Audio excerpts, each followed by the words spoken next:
Yes, reka mbasuhuze kandi mbaye ikaje mwebwe mukomeje kubana natwe kuri Demi Empire, mukomeze gukurikirana ibiganiro n'amakuru Demi Empire ibategurira. Nizeye ko mumeze neza aho muherereye mu gihugu hirya no hino ndetse no hanze y'igihugu mu bihugu bigiye bitandukanye by'isi, ku isi muri rusange.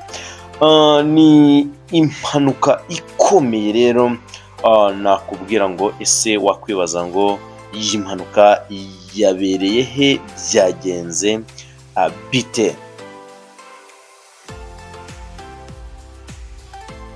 Ni impanuka mu by'ukuri yabereye mu karere ka Kamonyi. Ni impanuka mu by'ukuri iteye ubwoba, impanuka yashenguye cyangwa se yateye umushyitsi abayirebye.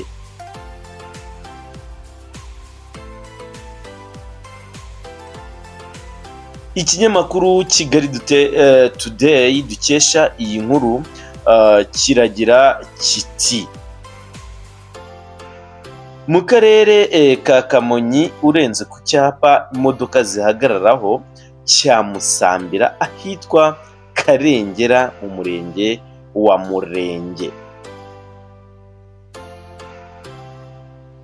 habereye impanuka ikomeye y'imodoka ya Toyota Coaster itwara abagenzi ya RFTC yavaga mu mujyi wa Kigali n'imodoka ya Toyota Hilux Vigo yavaga mu karere ka Muhanga. Muri iyi mpanuka rero hakomeretse bikomeye abantu 3, abandi 8 bakomereka byoroheje.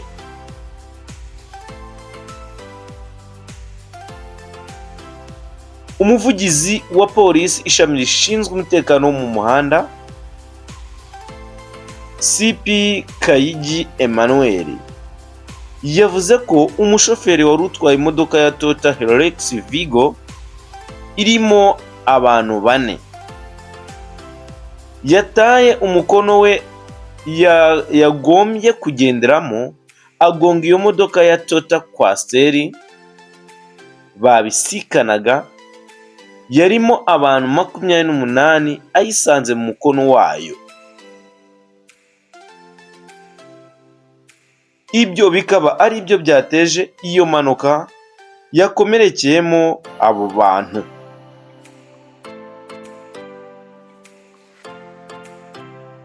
Yunzemo agira ati impanuka yatewe n'inyuranaho ryakozwe nabi no kutaringaniza umuvuduko byakozwe na shoferi wari utwaye Toyota Vigo wataye umukono.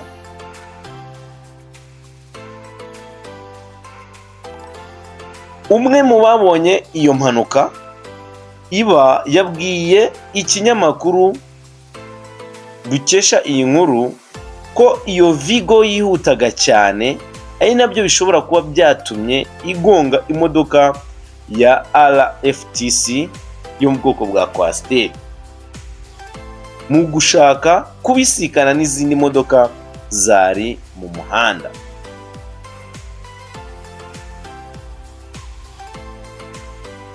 Amakuru yatanzwe n'ibitaro bya Kabgayi avuga ko abakomerekeye muri iyo mpanuka bageze muri ibyo bitaro ari 7 kandi ko batarembye bikabije.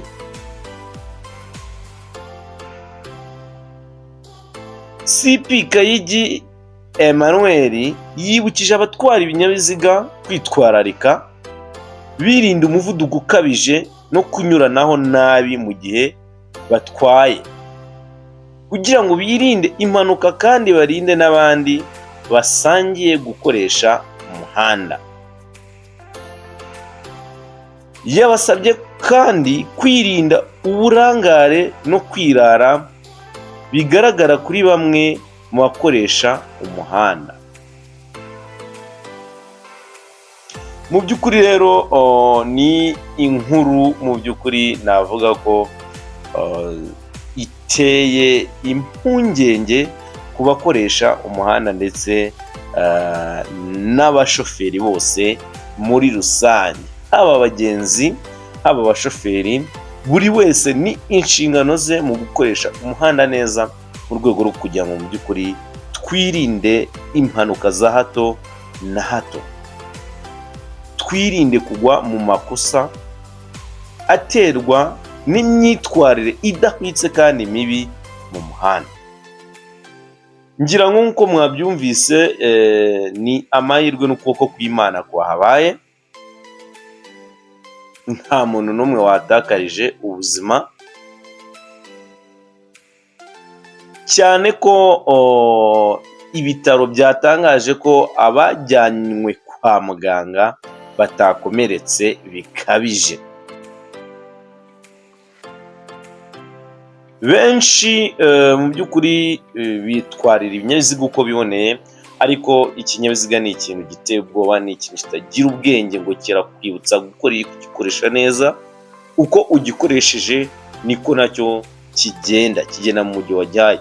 Bivuze ko rero ni njye, ni wowe, ni buri wese ufite inshingano zo kugira uruhare mu mutekano wo mu muhanda ndetse umutekano w'abagenzi bagenzi bacu. Nishimiye rero ko twabanye muri iki kiganiro, nizeye ko aho uherereye umeze neza. Nkomeza kwihanganisha abo bari mu bitaro, ndetse mu by'ukuri bakomeze kwihangana banakomere. Dufite leta ikurikirana cyangwa se iha agaciro umuturage, tuzi ko bari buhiteho mukamererwa neza. Mwebwe mwese rero twabanye muri iki kiganiro ndabashimiye. Kora subscribe niba utarayikora, nicyo kintu cy'ingenzi gikomeye wagakwiye kuba urimo gukora. Niba rero warayikoze, aho bikunda udukorere share kugira ngo inkuru zacu zigere no ku bandi. Ciao ciao, Imana ikomeze kurinde igwezagize kandi igwaze muri byose wifuza.